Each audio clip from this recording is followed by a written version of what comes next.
Saludos, buenas tardes. Soy la abogada Jessica Pérez y quiero hablarles acerca de una decisión muy importante que tomó la Corte Suprema el día viernes. Esta decisión va a impactar directamente a todos los inmigrantes por una razón que les voy a explicar más adelante, ¿está bien? Al final, saludos a todos, al final voy a contestar las preguntas que tengan. Este tema es bastante técnico, así que tengo que ser un poco técnica para poder que entiendan lo que sucedió, así que vamos a ir poco a poco, ¿está bien? Entonces, comencemos. Resulta que el 20 de enero, cuando el presidente Trump asumió la presidencia, él emitió un documento, que es este documento, que se llama, que es una proclamación presidencial. Y en este documento, básicamente, él dice, mire, la enmienda 14 de los Estados Unidos dice que todas las personas nacidas en los Estados Unidos entonces se deben considerar ciudadanos americanos. Pero él dice en este documento que esa interpretación, o sea, que la interpretación que se le viene dando a esa enmienda 14 es incorrecta y que él básicamente la va a reinterpretar. ¿Cómo la va a reinterpretar? Él dice que no va a ser ciudadano americano un bebé que nazca en los Estados Unidos si la mamá de ese bebé está ilegalmente en los Estados Unidos y el papá de ese bebé no es ciudadano americano. ¿Ok? Eso es lo primero. Es decir, si hay una mamá ilegal con un papá ciudadano americano, el bebé va a ser ciudadano americano. Pero si tenemos una mamá que está indocumentada y el papá también, entonces ese bebé no va a ser ciudadano americano. Eso es lo que dice este documento.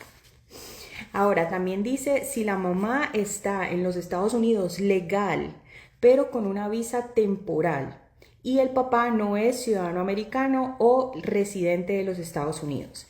Entonces, si la mamá está legalmente en los Estados Unidos, pero por ejemplo con una visa de turista, porque se documentó que muchas mujeres vienen a los Estados Unidos solamente a tener a su bebé. Entonces, si la mamá está con la visa de turista, o si está con una visa de estudiante, o si está, por ejemplo, con una visa de trabajo, que es por un periodo de 3 años, y el bebé nace en los Estados Unidos y el papá no es o ciudadano americano o residente de los Estados Unidos, entonces ese bebé no sería ciudadano de los Estados Unidos. ¿Está bien? ¿Qué sucede? Cuando lanzan este decreto, este documento dice que va a ser vigente en los siguientes 30 días, es decir, el 20 de febrero comenzaría a ser vigente. Pero resulta que hay unos estados y unas organizaciones que dicen esto es ilegal, esto es inconstitucional. Personalmente entiendo que es completamente inconstitucional porque el presidente no tiene por qué interpretar la ley. La interpretación de la ley es exclusivamente un rol de la rama judicial, es decir, de las cortes o de la Corte Suprema, pero no del presidente. Él la está reinterpretando de una manera completamente equivocada. Entonces se unen varios estados, varias organizaciones y radican unas demandas. ¿Qué sucede? Esta es la organización que hay en la rama judicial en los Estados Unidos. Entonces, el primer cuadro son las cortes estatales, todas las cortes estatales. Luego van a seguir las cortes apelativas de distrito. En este caso hay 12 cortes apelativas. Y ya luego seguiría la Corte Suprema de los Estados Unidos. ¿Por qué hay 12 cortes apelativas? Porque en Estados Unidos se organizan los estados por circuitos federales. Entonces usted tiene, por ejemplo, el circuito 11, que es Georgia, está conformado por 3 circuitos, que es Georgia, Florida y Alabama. Usted tiene el circuito 9, por ejemplo, que es California, Nevada, Oregon, Idaho, Montana, Utah, Wyoming, Arizona. Entonces, estos estados se juntan y eso es lo que forma un circuito. ¿Está bien? Entonces, ¿qué sucede? Varias organizaciones y varios estados se unen para demandar y decir, mire, esto es ilegal, esto no puede entrar en vigor porque es ilegal. ¿Cuáles son los distritos que se unen a esa demanda o que inician esa demanda? Específicamente es el distrito 1, el distrito 4 y el distrito 9. Así que estamos hablando de los siguientes estados y esto es muy importante. Los estados de California, Nueva York, Illinois, Oregon, Colorado, Vermont, Connecticut, Hawái, Nuevo México, Pensilvania, Rhode Island, Virginia, Minnesota, Michigan, Nevada, Delaware, Maine, Wisconsin y North Carolina. También junto con Washington y el Distrito de Columbia y San Francisco. ¿Está bien? Entonces, estos estados se unen, radican una demanda y dicen, mire, esto que está haciendo el presidente es ilegal, así que no lo pongan en efecto. Pero como son estados y son múltiples estados, no pueden ir a estas cortes principales, sino que van a la corte apelativa. ¿Ok? Ahora, ellos hacen algo que es donde nos afecta a nosotros directamente, no tanto lo de la parte de la ciudadanía, sino a todos los inmigrantes. Y es el hecho de que cuando se radican pleitos a nivel federal, siempre se piden dos cosas. Lo primero que vamos a pedir es que se paralice el que entre en vigor lo que el presidente haya emitido. Es decir, que paralicen que esto entre en vigor. Es decir, que el 20 de febrero esto no puede entrar en vigor. Eso es lo primero que siempre se solicita. Que se paralice el que algo que nos perjudica entre en vigor. Por ejemplo, cuando eliminaron el TPS, lo primero que se pidió es que se paralizara que eso entrara en vigor. Es decir, que el TPS siguiera siendo vigente. Ahora, lo segundo que se pide es precisamente que la Corte entre a los méritos, revise el caso y determine si efectivamente es inconstitucional o no es inconstitucional lo que está diciendo el presidente en el documento que publicó el 20 de enero. ¿Okay? ¿Qué pasa? Esto va a la Corte Suprema. La Corte Suprema el día viernes emite una decisión. Esa decisión tiene 119 páginas. Y a pesar de que le traen los dos puntos a la Corte Suprema, es decir, le traen el hecho de que se ordenó la paralización de la entrada en vigor del memorando presidencial y si es o no inconstitucional el hecho de que el presidente haya interpretado la Constitución de una manera totalmente diferente. Pero la Corte no entra a decidir el segundo punto. O sea, en este preciso momento la Corte Suprema no dijo si esto que emitió el presidente el 20 de enero es o no constitucional. La Corte no tocó esto. La Corte lo que hizo fue ir al primer punto exclusivamente y nada más.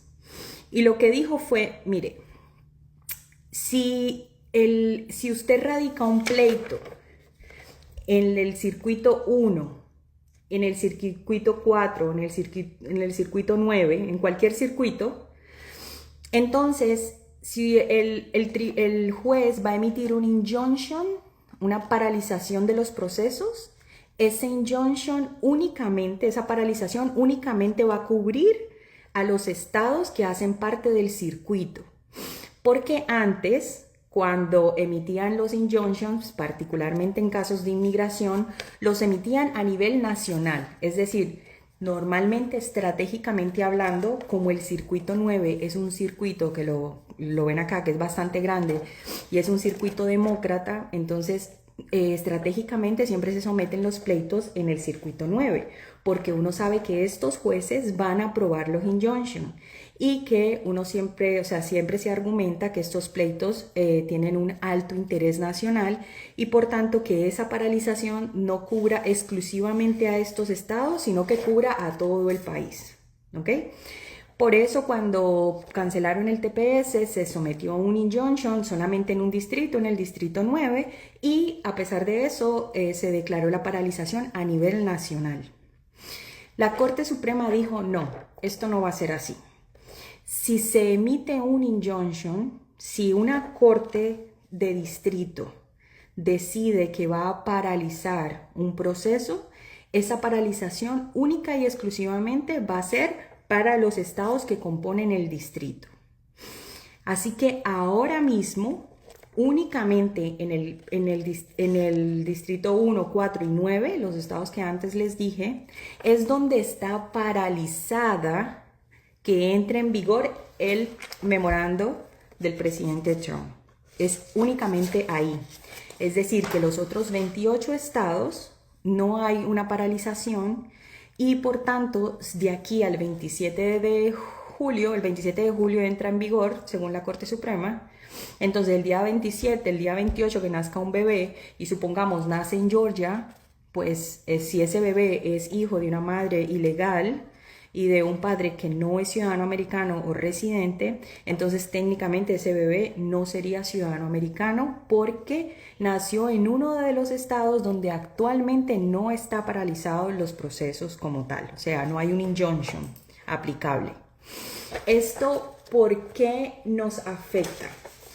Porque supongamos nosotros ahora mismo estamos esperando que ahora en el mes de julio el presidente, o sea, la administración del presidente Trump diga qué va a pasar con el TPS de Venezuela del 2021. Entonces, supongamos que diga que lo va a cancelar como canceló el del 2023. ¿Qué procede en esos casos? Lo mismo que se hizo con el del 2023. Se hace un pleito de clase y se radica en un circuito federal. Normalmente, como les decía, se radica en el circuito 9 porque uno sabe que este distrito es un distrito que es a favor de los inmigrantes y por tanto, pues uno va a este distrito y dice, mira, esto me está afectando, entonces, por favor, déjalo sin efecto, paralízalo, mientras entras en los méritos del caso, que es un proceso que para entrar en los méritos se toma mucho tiempo, se toma 2, 3 años. Pero ahora está diciendo la Corte, si vamos al circuito 9, únicamente se paralizaría en estos estados y nada más. Significa que ahora habría que radicar 12 demandas en los 12 circuitos federales, habría que radicarlas, pidiendo los injunctions, y sabemos que hay circuitos federales que son completamente republicanos y esos jueces no van a aprobar los injunctions. Entonces, supongamos un caso hipotético. El presidente dice en julio, no vamos a renovar el TPS del 2021, perdón. Inmediatamente se van a radicar las demandas federales. ¿Okay? Igual que se han radicado demandas federales por la eliminación de los paroles humanitarios, de CBP-1, todo este tipo de cosas. Y se radica ese pleito en los 12 distritos, o sea, vienen y se radican el mismo pleito en los 12 distritos judiciales.